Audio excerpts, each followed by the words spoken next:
Toda filosofia parte da razão e aponta para o mundo através da linguagem. Eu vou ler um versículo que não está nestas leituras escolhidas para hoje, mas é importante para que entendamos o ensinamento de hoje. Está no livro dos Provérbios, capítulo 14, versículo 18. Os ingênuos se enfeitam com estupidez, mas os espertos se coroam de conhecimento. Diante de Deus, é importante que o coração esteja com Ele. Uma atitude cristã louva ao Criador e sua filosofia aponta para o mundo no sentido de salvar vidas, compartilhar, doar-se. Assim, vejamos a filosofia do diabo que aponta através da linguagem para o mundo, numa atitude sempre estéril, sem dar frutos. Vejamos esta filosofia no versículo 38 do Evangelho de hoje. O fariseu ficou admirado ao ver que Jesus não tivesse lavado as mãos antes da refeição. A filosofia cristã que aponta através da linguagem para o mundo, numa atitude sempre frutuosa, faz a crítica da filosofia diabólica e já apresenta nesta crítica sua própria filosofia. Leiamos os versículos 39 e 40 do Evangelho de hoje. O Senhor disse ao fariseu: vós, fariseus, limpais o copo e o prato por fora, mas o vosso interior está cheio de roubos e maldades. Insensatos, aquele que fez o exterior não fez também o interior? Antes, dai esmola do que vós possuís, e tudo ficará puro para vós. Notamos que Jesus se irritou contra o fariseu, e isso concorda com os livro dos Provérbios, capítulo 14, versículo 15. O rei favorece o ministro hábil, mas descarrega sua ira contra o indigno. Isso concorda com o versículo 18 da primeira leitura de hoje, escolhida pela Madre Igreja, Paulo aos Romanos, versículo 18.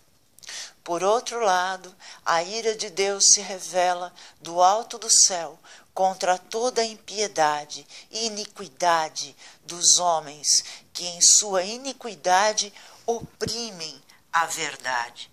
O problema está na linguagem, portanto. Deus é um Criador, criou a nós os céus, as estrelas, os mares, os animais. Chamo a atenção para os versículos 2 a 5 do Salmo de Resposta de hoje, que aponta a glória de Deus nas coisas criadas. Os céus proclamam a glória do Senhor e o firmamento a obra de suas mãos. O dia ao dia transmite esta mensagem, à noite publica esta notícia. Não são discursos, nem frases ou palavras, nem são vozes que possam ser ouvidas. Seu som ressoa e se espalha em toda a terra, chega aos confins do universo a sua voz. As obras do Senhor não têm som, como nós o conhecemos. A linguagem, quando não purificada pela vontade divina, aponta para o mundano, é carregada de malícia. Chamo a atenção para o versículo 19 da primeira leitura. Pois o que de Deus se pode conhecer é manifesto aos homens. Deus mesmo lhe manifestou. O que acontece é que a linguagem da filosofia demoníaca não produz conhecimento, porque não leva ao Criador, mas aponta para as criaturas, tentando articular verdades com coisas criadas, e isso é especulação. Como resultado, o comportamento não gera vida e os conselhos são repetitivos, enfatuantes, não se desconectam da ira nem da depressão.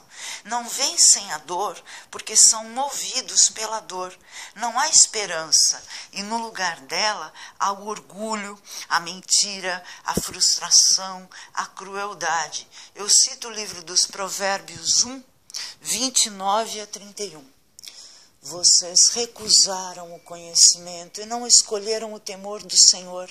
Não aceitaram o meu conselho e desprezaram o meu aviso. Pois bem, vocês comerão o fruto do seu comportamento e ficarão fartos de seus próprios conselhos. O que concorda com a carta de Paulo, da mesma primeira leitura de hoje, versículos de 20 a 23. Assim, eles não têm desculpa por não ter dado glória e ação de graças a Deus como se deve, embora o tenham conhecido. Pelo contrário, enfatuaram-se em suas especulações e seu coração insensato se obscureceu. Alardeando sabedoria, tornaram-se ignorantes e trocaram a glória do Deus incorruptível por uma figura ou imagem de seres corruptíveis, homens, pássaros, quadrúpedes, répteis. Ou seja, a filosofia demoníaca especula, é a do senso comum, hipócrita, que encontramos até nas igrejas. Quando eu quis receber o sacramento do crisma, eu fui impedida porque não tinha um crachá com uma bolinha colorida. O Espírito Santo seria negado a mim por falta de bolinha colorida, verde, azul, laranja. É a organização, disse a secretária da igreja, mas eu me infiltrei na fila do crisma e recebi o sacramento. Importante na filosofia é o sentido que damos às coisas e não o excesso de palavras e de ações estéreis, muito menos as coisas do mundo para as quais elas apontam. O sentido deve estar sempre voltado para Deus e a ciência. Hoje, por exemplo, através da astrofísica, nós sabemos que de todo o sistema solar, é o único planeta em que tem criação, em que há água no sentido de estar voltada para a vida, seres humanos. E a prática dessa ciência deve ser sempre a prática da justiça, dando de comer ao faminto, quebrando as correntes da escravidão do sistema injusto, orando e progredindo na lei do Senhor Deus. É feliz quem faz essas coisas. Na véspera de sua paixão, Jesus tomou o pão e disse: "Este é o meu corpo". Do mesmo modo, ao fim da ceia, ele tomou o cálice com o vinho e disse: "Este é o meu sangue. Quem comer da minha carne e beber do meu sangue terá a vida eterna. Senhor, salvai-me."